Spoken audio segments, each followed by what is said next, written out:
What's going on, folks? Welcome to Parlay. It's Mo. Thank you for being here.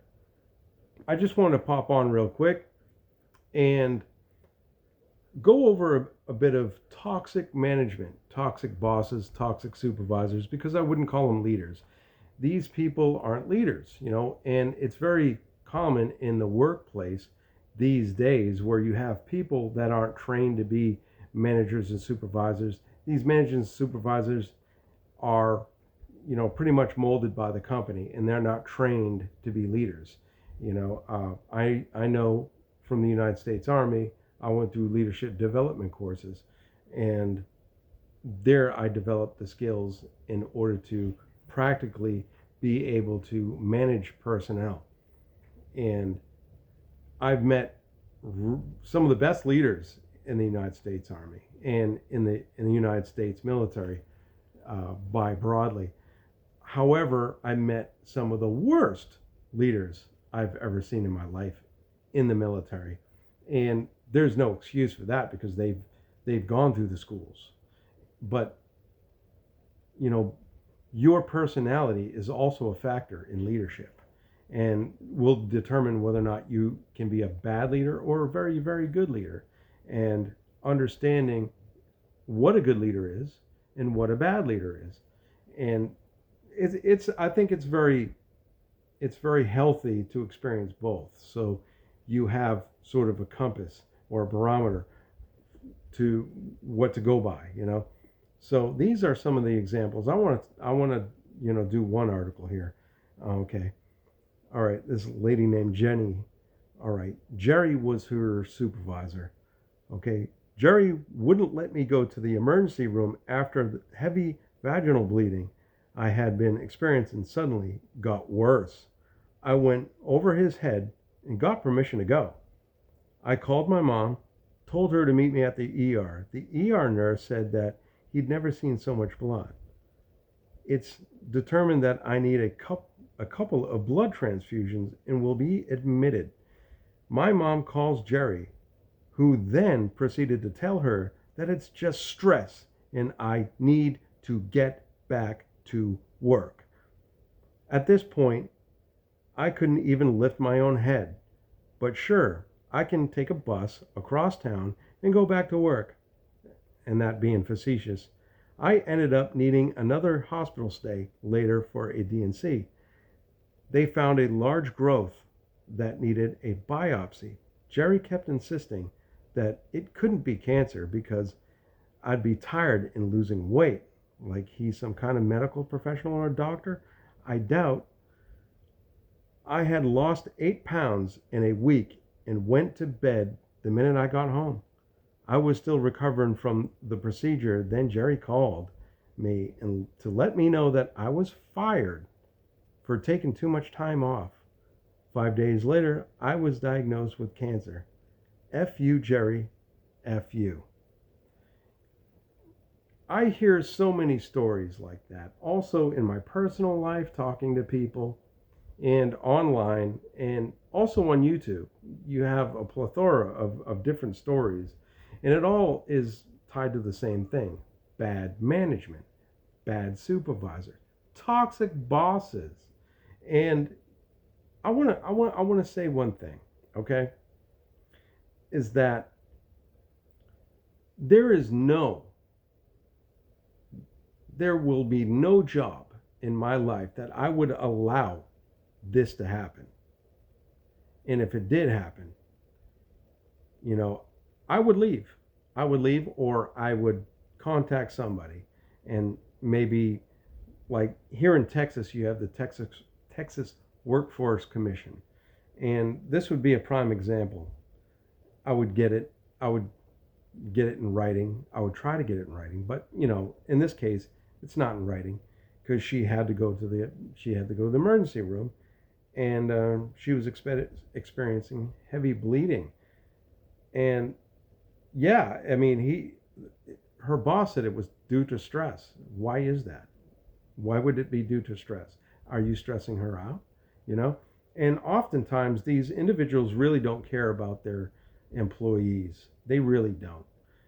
At the end of the day, that's what it all boils down to. They do not care about their employees.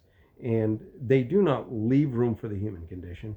You, as a leader, are supposed to provide purpose, direction, and motivation for your people. And of course, this person doesn't do that, unfortunately. It's abuse. It's abuse. It's absolute abuse. And it's narcissistic. It, it's pathological, absolutely pathological in every way. And it's damaging to the health of any individual that's subjected to a boss like this.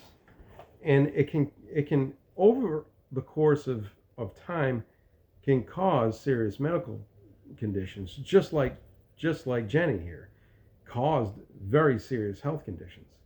And you know, I'm sure she's not, working in a place like this. I saw on other threads that she indeed, it was 11 years ago, so she's beat cancer since then. So that's wonderful to hear, because I saw some of the comments, here, and I wanted to make sure that she was alive.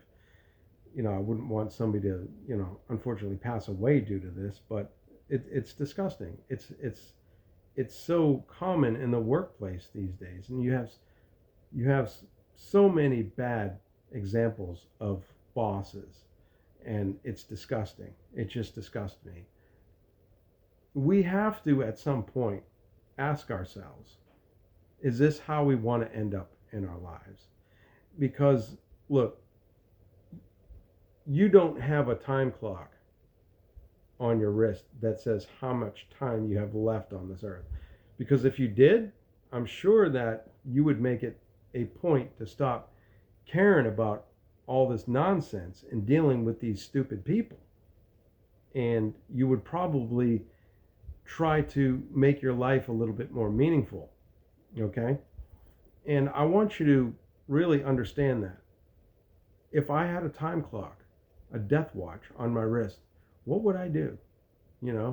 Ask yourself this question, today, tonight, tomorrow. If you had a time clock, if you had a death clock on your wrist, what would you do? How would you move through life from then on out? Would you make it a little bit more or much more meaningful? I bet you would. I bet you would quit dealing with a lot of this stuff and try to live a more meaningful existence, because your life is a very, very precious commodity. And one thing you don't get back is time. You don't get time back. The time you spent is the time lost. And all you're doing is selling your time for a little bit of money. And is that what we really want to do? I would absolutely urge you to start reading more books. Go to the library, go to Barnes and Noble. And there's one guy that I like to watch. His name is Aaron Knightley. Knightley with a K. Not knight, but like a knight. Aaron Knightley. He has a YouTube channel. Go check him out.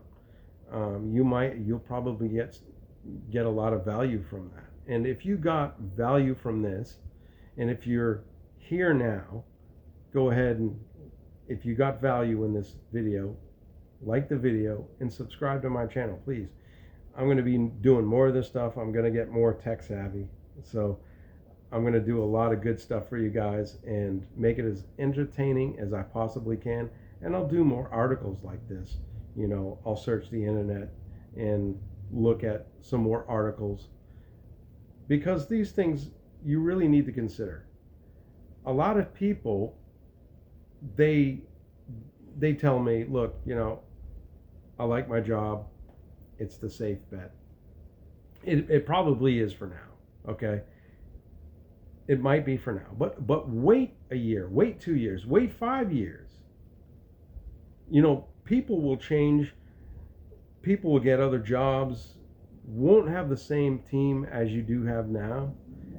Also, you might have a terrible boss, okay? And that terrible boss can make all the difference. It can make all the difference for you wanting to stay where you are in that job, okay? So just think about that, all right, guys? Thank you for being here. Thank you for still sticking with me. And like I said before, like the video, subscribe to the channel. More to come.